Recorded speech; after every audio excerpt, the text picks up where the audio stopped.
ஒரே நாடு ஒரே தேர்தல் என்பதற்கு அமைச்சரவை ஒப்புதல் அளித்துள்ளது. நாடு ஒப்புதல் அளிக்கவில்லை. இதில் முதல்வரின் நிலைப்பாடு என்ன என்பது உங்களுக்கு தெரியும். நிச்சயம் இதனை ஏற்றுக்கொள்ள முடியாது என திமுக எம்பி கனிமொழி தெரிவித்தார். தஞ்சையில் கலைஞர் 100 வினாடி வினா போட்டியில் திமுக எம்பி மற்றும் திமுக துணை பொதுச் செயலாளர் கனிமொழி கலந்து கொண்டார்.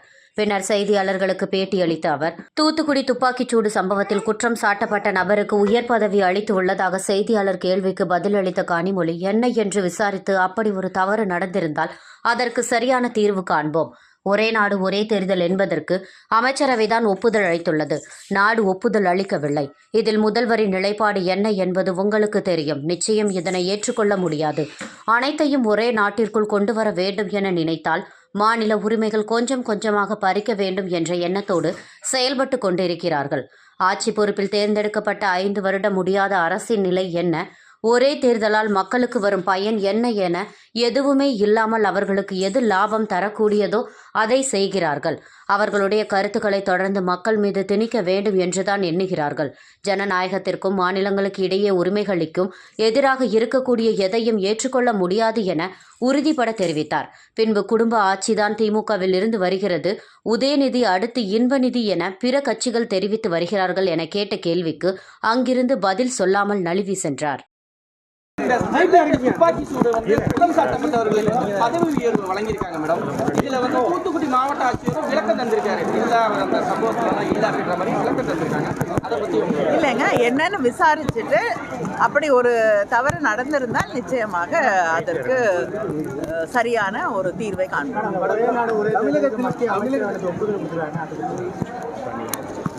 அமைச்சரவை தானே ஒப்புதல் கொடுத்துருக்கு, நாடு இன்னும் ஒப்புதல் கொடுக்கல.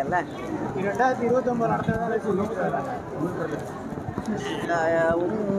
திராவிட முன்னேற்ற கழகத்தோடைய நம்முடைய முதலமைச்சருடைய அது நிலைப்பாடு என்ன அப்படின்னு உங்கள் எல்லாருக்கும் நல்லா தெரியும். நாங்கள் நிச்சயமாக இதை ஏற்றுக்கொள்ள முடியாது. தொடர்ந்து ஒரே நாடு ஒரே தேர்தல், எல்லாத்தையும் ஒரே நாடு ஒரே ரேஷன்னாங்க, ஒரே நாடு ஒரே மொழின்றாங்க, எல்லாத்தையும் இப்படியே மாற்றிக்கிட்டு இருந்தால் இங்கே மாநிலங்களுக்கு இருக்கக்கூடிய எந்த உரிமையும் கொஞ்சம் கொஞ்சமாக எல்லாத்தையுமே பறிக்கணுங்கிற ஒரு எண்ணத்தோடையே அவங்க செயல்பட்டு கொண்டு இருப்பது. இன்றைக்கி தேர்தலும் இன்றைக்கி ஆட்சி பொறுப்பில் இருக்கக்கூடிய தேர்ந்தெடுக்கப்பட்ட ஆட்சிகள் 5 வருடம் முடியாத ஆட்சிகளுடைய நிலை என்ன, இந்த ஒரே தேர்தலால் மக்களுக்கு வரக்கூடிய பயன் என்ன, எதுவுமே இல்லாமல் அவங்களுக்கு எது லாபம் தரக்கூடிய ஒன்றாக இருக்குமோ அதை செய்யணும்னு நினைக்கிறத நிச்சயமாக திராவிட முன்னேற்ற கழகம் முயற்சி பண்ணுறாங்க.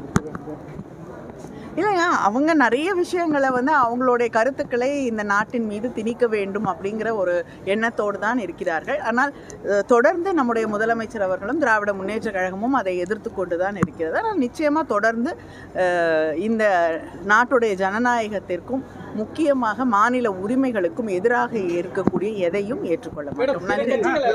உதயநிதி மற்றும் இன்பநிதி குடும்ப ஆட்சி தான் செஞ்சுட்டு இருக்காங்க.